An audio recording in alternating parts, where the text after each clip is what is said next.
Halo, selamat sore teman-teman. Eh, Pada sore ini saya akan membahas sedikit mengenai uji residual voltage arrestor 4 sampai 24 kA menggunakan lagging impulse. Presentasi saya sendiri dengan NIM 211005032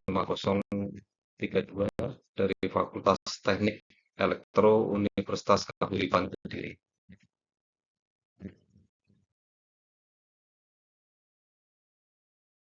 Tujuan dari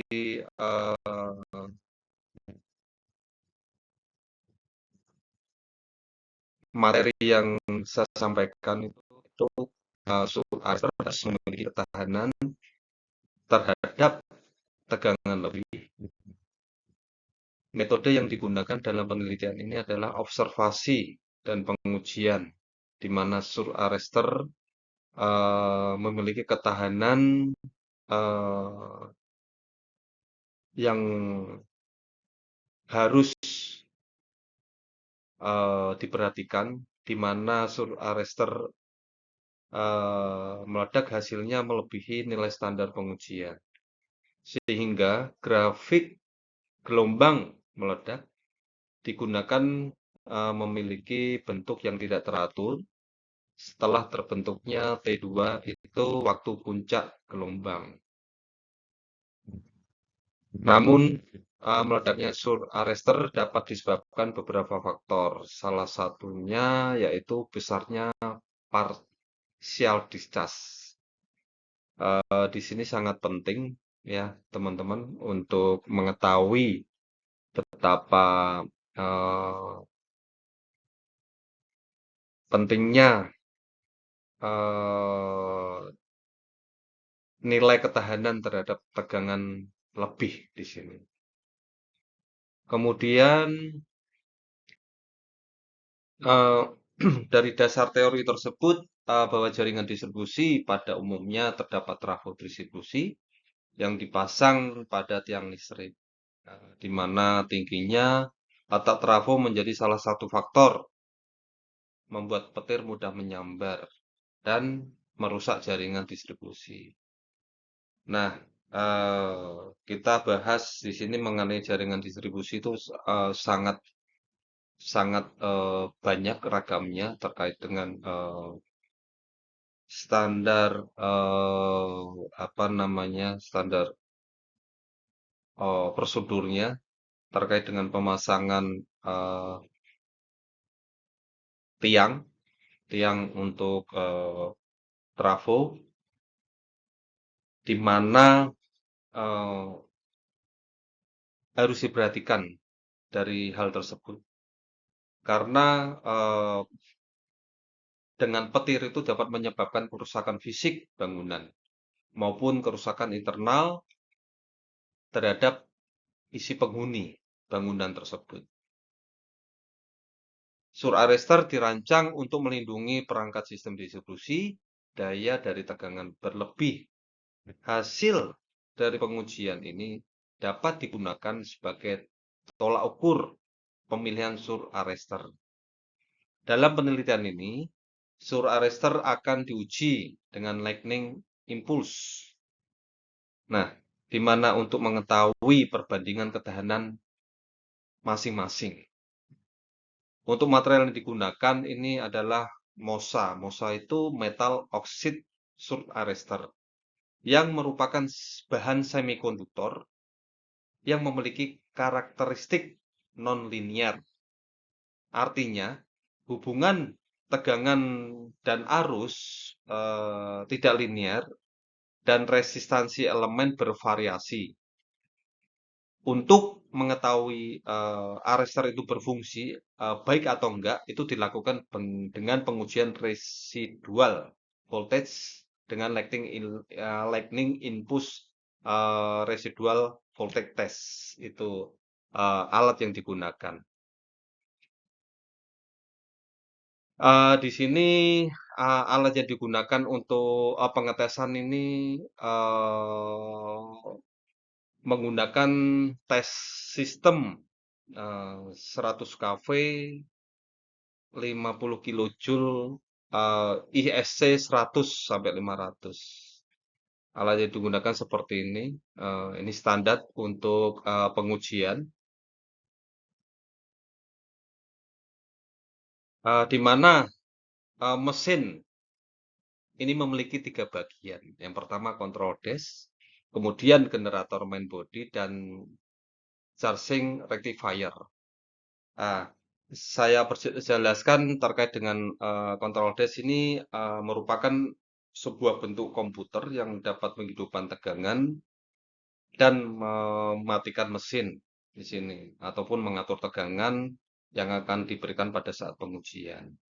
Jadi, jadi kita apa namanya, alat itu akan diuji, sur arrestor itu akan diuji pada tegangan impuls di sini menggunakan tegangan maksimal 100 kV dan mengatur waktu chargingnya. Kemudian generator main body itu bagian dari pengujian residual. Dia memiliki fungsi melepaskan tegangan tinggi pada sur arrestor. Jadi dapat menyimpan tegangan sampai 25 kV, kilovolt, dan terdapat kapasitor. Dan berikutnya charging rectifier itu salah satu bagian komponen yang berfungsi untuk mengalirkan tegangan menuju kapasitor sebelum dilepaskan. Dari hasil pengujian ini kita gambarkan grafik bahwa di mana gelombang HC1 ini menunjukkan gelombang tegangan yang ditangkap pada saat tegangan pelepasan di sini. Jadi di positif dan negatif ini dari kedua gelombang ini tegangan dipengaruhi oleh polaritas dari alat tersebut untuk membedakan gelombang arus dan tegangan. Nah, ini CH1. Nah, kemudian yang untuk CH2 ini tegangannya apa namanya, landai ini, ya kan? Landai. Nah, hasil eh, yang didapat dari pengujian tersebut ini sur arrestor yang meledak pada saat pengujian residual voltage dapat dilihat pada gambar di bawah ini. Nah, ini pada saat pengujian ini. Ini menunjukkan grafiknya, jadi pada saat meledak. Nah, di sini perlu gambar di atas perlu saya jelaskan bahwa memperlihatkan distorsi yang signifikan dari gelombang tersebut dan tegangan setelah terbentuknya puncak. Jadi hasil yang dikatakan gelombang yang tidak normal dan gelombang yang normal ini uji residual voltage ini dari distorsi gelombang ini menunjukkan adanya kerusakan dalam fasitor bawah yang membuat lonjakan tegangan terjadi kembali. Nah, ini menunjukkan bahwa tidak meledak ini di angka 10,66 kilo ampere. Kemudian dengan tegangan meledak ini di angka 12,08 kilo ampere. Nah, T1 terhadap T2 ini mempunyai perubahan. Ya. Jadi T2 itu tadi dari gelombang di atas itu di 7,73, kemudian yang T2 itu menjadi 21,46, seperti itu. Dan untuk apa namanya, terjadinya kerusakan ini sangat besar karena dengan alat ini kita bisa mengetahui untuk pemilihan arrestor yang mana yang lebih baik, ya kan, sesuai dengan kebutuhan. Kemudian dari tabel di atas ini bahwa pengujian residual ini voltage arresternya tidak meledak dan meledak. Nah, arus yang didapat sesuai dengan arus rating yaitu 10 kA dan tegangan bernilai 67 kilovolt, sedangkan sur arrester menunjukkan hasil yang tidak sesuai standar dengan pengujian. Jadi di sini ada perbedaan setelah diuji.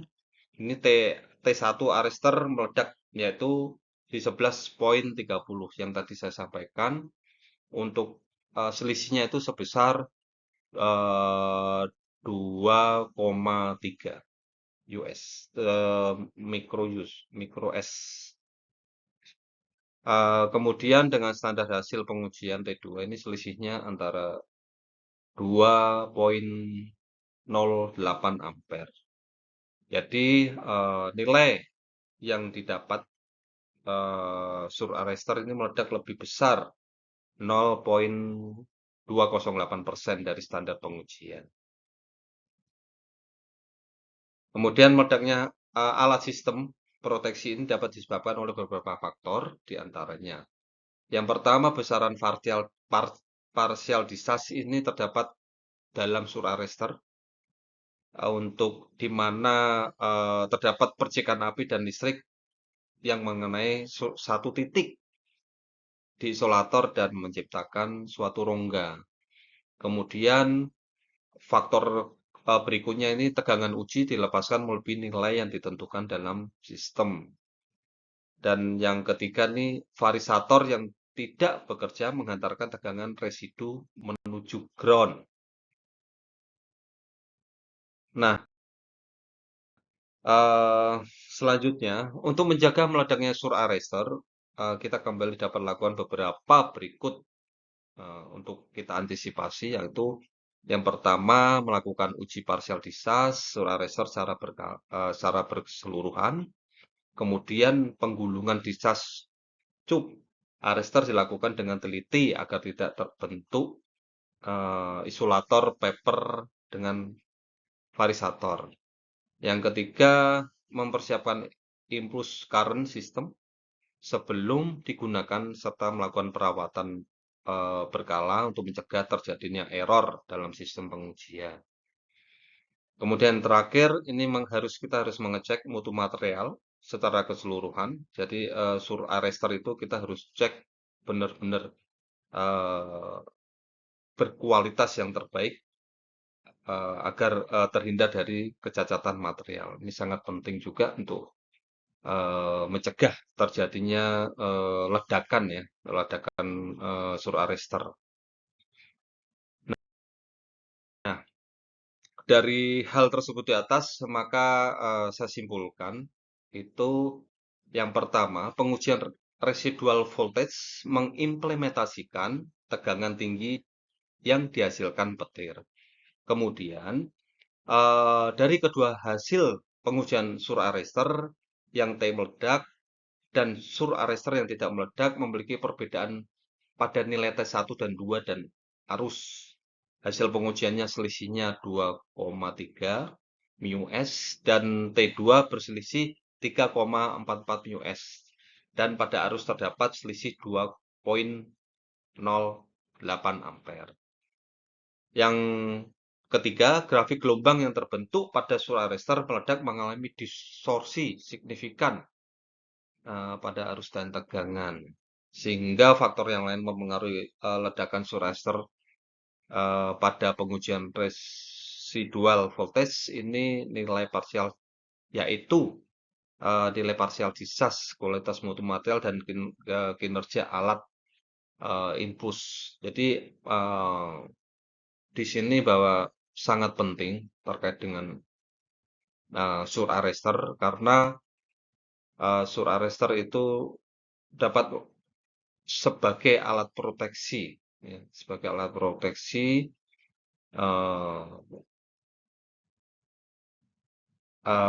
apabila terjadi bahaya petir atau